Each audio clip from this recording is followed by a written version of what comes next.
Hi there, it's Sam from Pootles.co.uk. Thank you very much for joining me today. And thank you very much for joining me in the first of the 6x6 week. 7 days of projects using exclusively our 6x6 DSP stacks.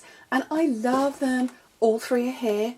All 3 are going to get showcased all week long. So there's 7 projects, 7 videos, 1 every day of the week. So I'm going to kick off with one that I've made before and that I know you really like, and I felt this was a great place to start. Start with an Old Faithful.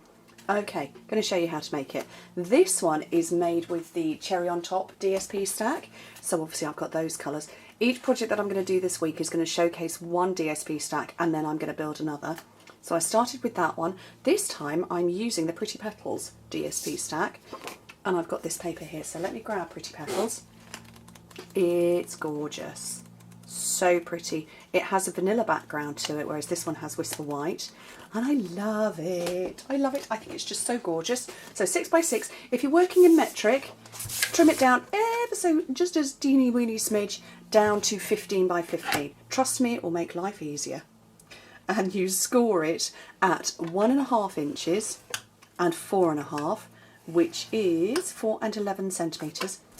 Turn it round and score it at 2.25 and 3 3/4, which is 5.5 and 9.5 centimetres. So that's all the scoring done. And you just fold and burnish your score lines.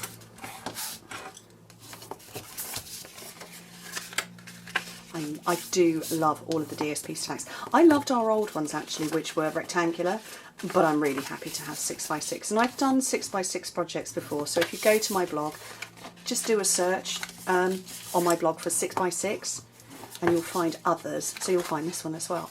But it's a bit fatter than the ones I've done before, so it's fatter and shorter. Okay, which side are you going to see best of all?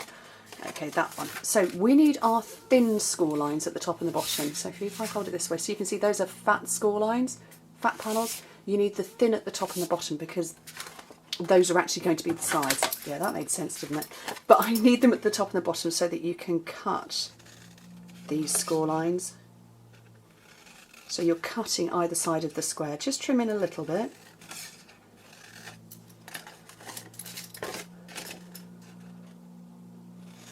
So you're trimming into the square.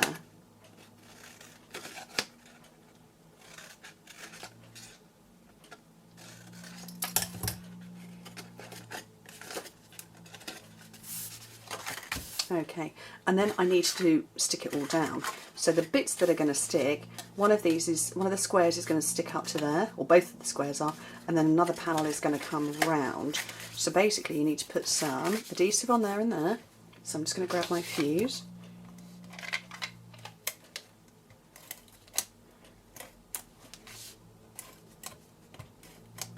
And then it needs to be on the inside of that because that's going to come round and stick as well. And see if you can get right up to the corners. It will make the difference. Because nobody likes a box that's going to gape open. If you don't get it into the corners, it will. So these parts line up this loose edge here to the score line, and then you know it's perfectly flat. And the same here. So again, line up the loose edge here to that score line. And then these parts, again, line up that loose edge with the same score line.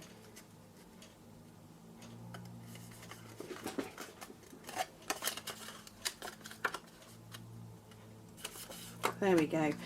So this is the front, so obviously we've got our seams going on here. Push gently with your fingers to just get a bit of a pinch going on. And you could seal it like that, you could put some clips on there, but actually I just want to pinch it like that to close. So kind of eyeball where the middle is, doesn't have to be perfect. Grab your largest of the handheld punches. This is the 1/8 of an inch, quarter inch I think. And punch a hole and it will go all the way through. It will go all the way through, she says, having left a tiny bit. Find the front again. I've lost, there we go, there's my seam. So this is the front. So I've got the mint macaroon spotted lace, dotted lace trim. So I'm just going to go from the back to the front, chop off a bit, and then I'm going to come over the back. So this is like my Pandora bag that I did a while ago. Over the back and in through the front, the inside of the front.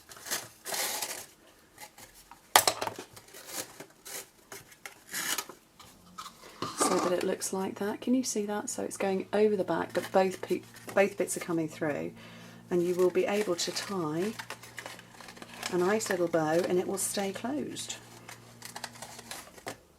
Look at that, a bow first time. Seriously, I love this ribbon. If they take this out of the catalogue, I'm going to be upset next year. It's forgiving ribbon. Okay, so you just make the bow whatever size you fancy. I kind of like that one being a little bit on the bigger side. Trim off. Tiny bit of stamping, and I've got another thank you. This one I used I can't remember what it's called, sugar set, because it was, you know, cherries and sugar, but I've decided I'm going to use this one because it's a slightly, I think it's a more elegant kind of shaped box. And I've got this thanks here, and I've got a piece of Very Vanilla, got my stamp already prepped up, mint macaroon ink, I've already.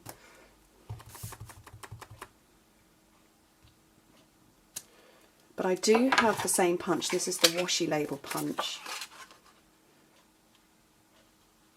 And it will fit.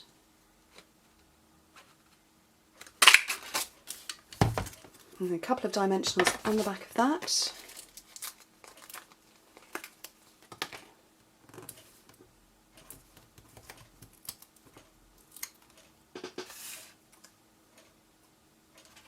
Very sweet. And then the only thing to finish it off is one of our new embellishments, and these are the in colour ones, so obviously they're in colours.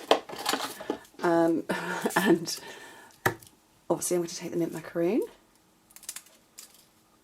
a little mini glue dot on the back, it's welded itself just in the centre of my bow, but underneath it, and that is my little 6x6 mini bag. What do you think? I hope you like it. I can't remember what the finished dimensions of it are. I'll make sure they're on my blog. But don't forget to come back all week. 7 projects. Hope to speak to you soon. Bye.